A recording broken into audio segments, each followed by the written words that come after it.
Esse vídeo aqui é para aquele pessoal que ora acha que eu passo o pano pro Lula, ora acha que eu ataco o Lula, ora acha que eu defendo o Ciro, ora acha que eu ataco o Ciro. O meu trabalho aqui na internet não é passar pano nem para Ciro, nem para Lula, nem para Haddad. Nunca aconteceu, nunca vai acontecer nesse canal. Meu trabalho não é esse. Só que a verdade às vezes dói e é difícil de engolir para todo mundo. Por isso que com frequência eu venho criticar o Ciro, quando eu acho necessário, venho criticar o Lula. Só que como aluno do curso de Direito e cientista político, eu tenho a obrigação de defender o que está na lei. Eu tenho a obrigação, por exemplo, de cobrar que a Glaze indique outra pessoa para que possa suceder Lula em uma possível não revogação da condenação do Lula, mas também um outro nome, caso tentem impedir de novo que o Lula seja candidato em 2022. Lembre-se vocês que nesse momento o Lula tem os direitos políticos suspensos. E pelo que eu vou dizer aqui nesse vídeo agora, pouco importa se você acha que ele foi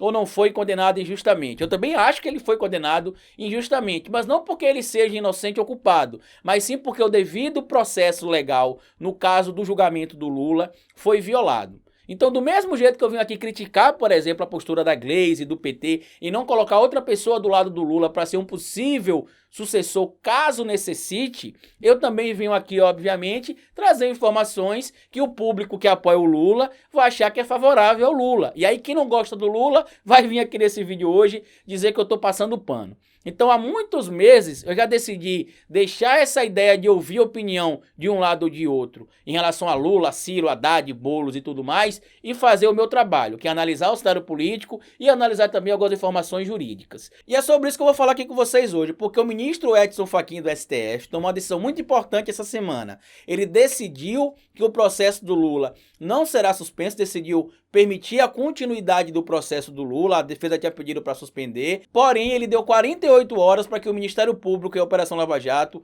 permita que os advogados do Lula tenham acesso às mais de 7 milhões de páginas de um acordo que envolve a Petrobras e as autoridades americanas, um acordo que a gente poderia chamar de leniência, um acordo de cooperação para que a Petrobras continue atuando lá nos Estados Unidos sem nenhum tipo de problema. Algumas multas já foram pagas, quem está acompanhando esse acordo que foi feito entre a Petrobras e a Justiça dos Estados Unidos tem uma noção do que está acontecendo, mas a defesa do Lula está trazendo informação extremamente importante e que pode revirar mais uma vez o caso envolvendo o Lula. Segundo os advogados do Lula, no acordo que foi feito entre a Petrobras e a Justiça dos Estados Unidos, o Lula não é citado como alguém que operou algum tipo de esquema de corrupção, mas 2 governadores, um já falecido, são citados. O Cabral, que está preso inclusive, e o ex-governador, falecido governador do Pernambuco, o Eduardo Campos, como sendo 2 governadores que foram favorecidos em esquemas de corrupção dentro da Petrobras. Vamos falar um pouco mais sobre isso aqui agora.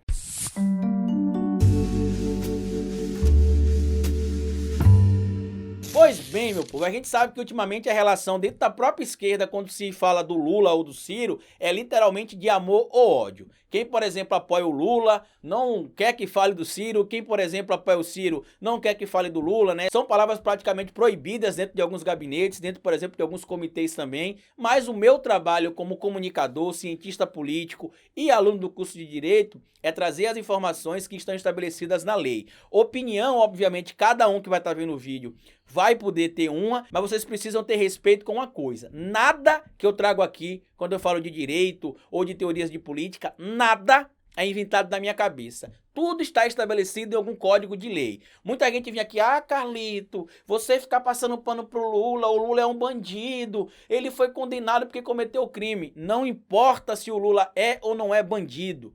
Todo mundo tem direito a um julgamento justo. O Fernandinho Beiramar, o Bruno do caso da Elisa Samúdio, a Suzane von Richthofen, todo mundo tem direito a um julgamento justo. Isso está estabelecido na lei, no devido processo legal e também nos próprios direitos humanos. Isso aqui é uma prova do que eu estou falando para vocês aqui, que todo mundo tem de passar por um julgamento justo, é que agora, recentemente, a Cristiane Brasil, a filha do Roberto Jefferson, foi presa e entendeu a importância do julgamento justo. Porque se você prende pessoas que são presas, julgadas de forma incorreta, as pessoas vão lá para a cadeia, ficam detidas lá e são, às vezes, colocadas em situação de insalubridade. Na maioria dos casos, por exemplo, isso acontece. E depois se prova, às vezes, a inocência. No caso do Lula, em momento nenhum será alegado por minha parte se o Lula é inocente ou culpado. Eu, Carlito Neto, pessoa física, fora da internet, tenho uma opinião sobre a situação do Lula. Eu, Carlito Neto, cientista político e operador do direito, tenho de trazer para vocês o que diz a lei.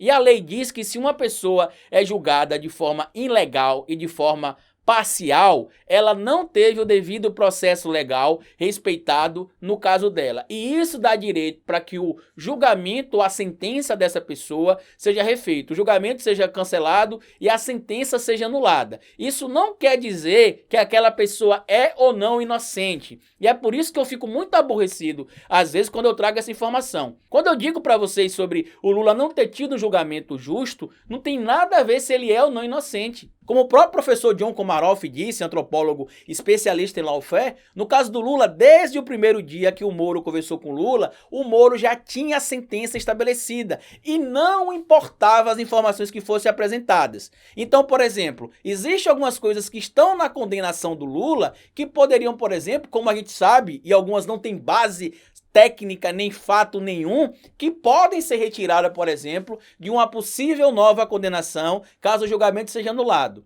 E existem, obviamente, outras ações que foram tomadas pelo Moro, em conluio, inclusive, com o próprio Deltan Dallagnol e parte da Força-Tarefa da Lava Jato de Curitiba, que comprova claramente que o acordo desde o início era tirar o Lula da corrida política. E isso, meu amigo, é independente de você gostar ou não gostar do Lula. A lei tem de servir igual para o Lula, como tem de servir igual para todo mundo. Então, volto a afirmar aqui, o Lula tem direito a um julgamento justo, ele não teve um julgamento justo, o Sérgio Moro foi parcial, desde o primeiro dia da audiência ele já tinha a presunção de culpa do Lula, ferindo inclusive o que recomenda o próprio devido processo legal, que é direito ao contraditório, ampla defesa e presunção de inocência, apesar de o direito ao contraditório e ampla defesa, entre aspas, teria sido preservado, a presunção da inocência não. Tanto que todo mundo comenta que o caso do Lula, assim como o caso da Dilma, a gente teve o que a gente conhece dentro da justiça, ou dentro do direito, enfim, como lawfare, que quando você utiliza, por exemplo, os recursos ou meios jurídicos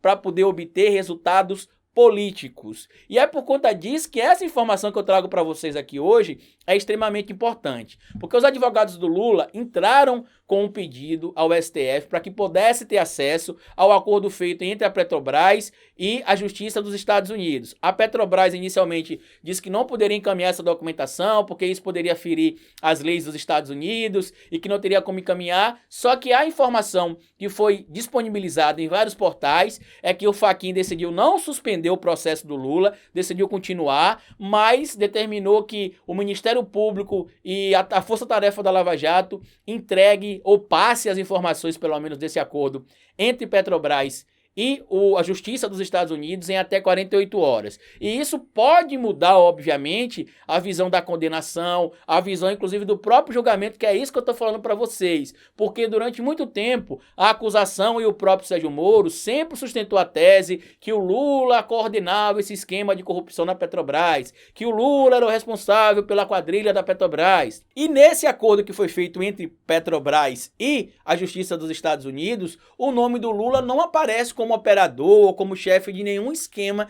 de corrupção. Mas, segundo a defesa do presidente Lula, do ex-presidente Lula, o que aparece lá são o nome de algumas outras autoridades políticas, dentre estas, por exemplo, o nome de 2 ex-governadores. Um já falecido, né, o ex-governador do Pernambuco, o Eduardo Campos, e o ex-governador do Rio de Janeiro, o Sérgio Cabral. Se ficar comprovado, por exemplo, com acesso a essas informações que a defesa do Lula vai ter, que o Lula não é citado, isso obviamente pode servir como mais uma base ali legal para que se anule a condenação do Lula. E quando eu falo que vai se anular a condenação do Lula, volto a dizer, isso não tem nada a ver com ele ser inocente ou não. E aí eu sei que aqueles que são fãs do Lula, que são militantes do Lula, que são militantes do PT, vão defender sempre a tese que o Lula é inocente. Essa opinião eu vou guardar para mim, o que eu acho sobre o Lula, se ele é inocente ou culpado. Eu vou trazer para vocês o que a lei diz. A lei diz que ele tem de ter de novo outro julgamento. O que isso quer dizer, Carlito? Ele não está condenado em segunda instância.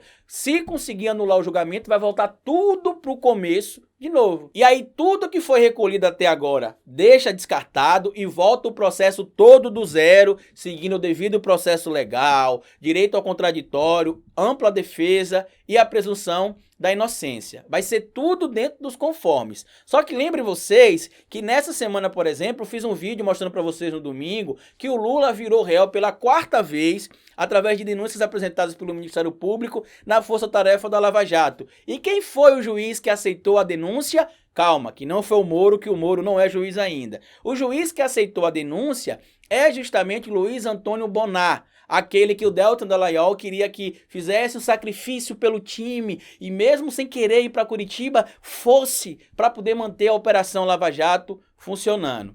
Pois é, então com isso fica claro que o Deltan Dallagnol conseguiu e que a indicação do Luiz Antônio Bonar também seria um meio de manter ali o esquema funcionando da maneira que eles achassem corretas. Tanto que o próprio Deltan Dallagnol fala que a ida do Luiz Antônio Bonar lá para a 13ª Vara em Curitiba seria o mundo ideal para eles, né? O mundo perfeito para eles. Traduzindo numa linguagem direta, eu creio que ele deva querer dizer que com o Bonar lá, tudo que eles fizessem iria passar basicamente porque o Bonar é simpatizante da Operação Lava Jato. Então, quando eu critico aqui, por exemplo, essa situação envolvendo o Lula e às vezes a Glaze, porque a Glaze não enxerga, por exemplo, que não é estalar o dedo e o Lula vai ser absolvido, não é estalar o dedo e o processo do Lula vai voltar a estaca zero tudo de novo, não é estalar os dedos e os direitos políticos do Lula será restabelecido, é nesse ponto de que o PT precisa ter outra pessoa junto ao Lula, não é eliminar o Lula, gente. Não é falar, Lula, tchau, vai viver sua vida. Ele já deixou claro que ele quer viver a vida dele, mas já que o PT não quer dispensar ele, bota alguém do lado dele, se for o Haddad, bota o Haddad. Para não acontecer, por exemplo, como aconteceu em 2018. Demoraram de entender que fariam com o Lula o que fizeram, e depois tentaram ainda até os 49 do segundo tempo, e a gente sabe que foi algo obviamente injusto, que o Lula foi condenado sem respeitar obviamente alguns princípios ali do devido processo legal. Só que eu queria mandar um recado, esse recado aqui é para militância petista, é para militância do Ciro, é para militância do PSOL e é para militância também do PCdoB, que são os grandes grupos políticos que a gente tem, né? O PT, PDT, PSOL e PCdoB nesse momento dentro da esquerda. Obviamente que tem outros grupos, mas esses são os que têm os nomes ali de líderes que estão mais em alta nesse momento agora. E eu queria avisar para vocês, Lula, Ciro, Boulos, Dino e tantos outros aí, que a América Latina está mandando um recado para o Brasil. E em especial, quando eu falo dos líderes, eu direciono muito ao PT, porque o PT é o partido que tem mais intenção de voto, o PT é o partido que tem mais afiliados no Brasil, o PT é o partido de esquerda que tem muita influência e, segundo a própria diretiva, é o maior partido de esquerda da América Latina e, em consequência, obviamente, um dos maiores do mundo. E teve, estatisticamente também, o presidente mais bem avaliado da história. Eu não tenho problema nenhum com o Lula, gente. O Lula é um cara que eu admiro também, como a maioria de vocês. Só que o meu trabalho aqui, às vezes, infelizmente, é apontar os erros. Então, a América Latina, volto a dizer, está apontando o caminho. A Bolívia elegeu, por exemplo, o Lucio Arce. A gente está vendo que as pesquisas, por exemplo, tanto no Equador quanto no Chile, dão a entender que partidos de esquerda, líderes de esquerda, vão assumir o poder. No caso, por exemplo, do Chile, algumas pesquisas mostram que o Partido Comunista lidera algumas pesquisas. No caso do Equador, algumas pesquisas mostram que o Rafael Correa, mesmo com a tentativa de impedir que ele seja candidato a vice na chapa do Andrés Araúz, a chapa do Andrés Araúz, ali apoiada pelo Rafael Correa, está liderando a intenção de votos. A gente viu acontecer algo similar na Argentina, quando a Cristina Kirchner foi ser vice do Alberto Fernandes. E para encerrar esse vídeo aqui, para que as pessoas entendam o que eu quero falar em relação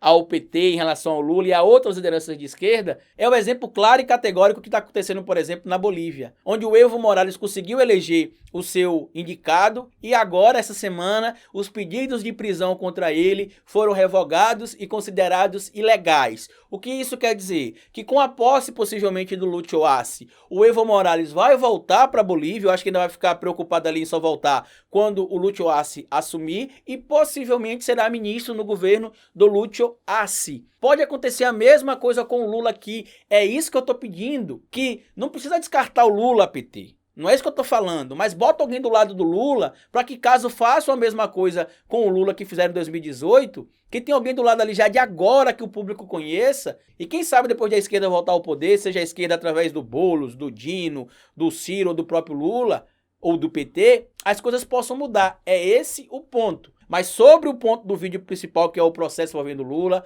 muita coisa pode mudar nas próximas 48 horas ou 24 horas, dependendo do dia que você vai estar vendo esse vídeo, tá bom? Passados os recados para vocês, se inscrevam no canal, compartilhem esse vídeo, as fontes estão no primeiro comentário fixo e lembre-se, cabeça vazia e oficina para Bolsonaro.